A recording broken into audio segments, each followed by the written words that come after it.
আসসালামু আলাইকুম সবাই। আজকে আমরা শিখব ইতালিয়ান কিছু যানবাহনের নাম। বাস এর ইতালিয়ান হলো আউটোবুস। আউটোবুস মানে বাস। ট্রাক এর ইতালিয়ান হলো কামিয়ন। কামিয়ন মানে ট্রাক। ট্রেন এর ইতালিয়ান হলো ট্রেনো। ট্রেনো মানে ট্রেন। বিমান এর ইতালিয়ান হলো আয়েরেও। আয়েরেও মানে বিমান।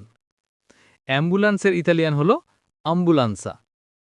আম্বুলান্সা মানে অ্যাম্বুলেন্স। ট্যাক্সি এর ইতালিয়ান হলো তাক্সি। তাক্সি মানে ট্যাক্সি। ট্র্যাক্টর এটার ইতালিয়ান হবে ত্রাত্তরে। ত্রাত্তরে মানে ট্র্যাক্টর। সাইকেলের ইতালিয়ান হলো বিচিক্লেত্তা। বিচিক্লেত্তা মানে সাইকেল। ভিডিও কেমন লেগেছে কমেন্টে জানাতে পারেন। আর যদি ভিডিওটি ভালো লেগে থাকে তাহলে আমাদের চ্যানেলটি সাবস্ক্রাইব করতে পারেন যেন পরবর্তী ভিডিও মিস না হয়। ধন্যবাদ।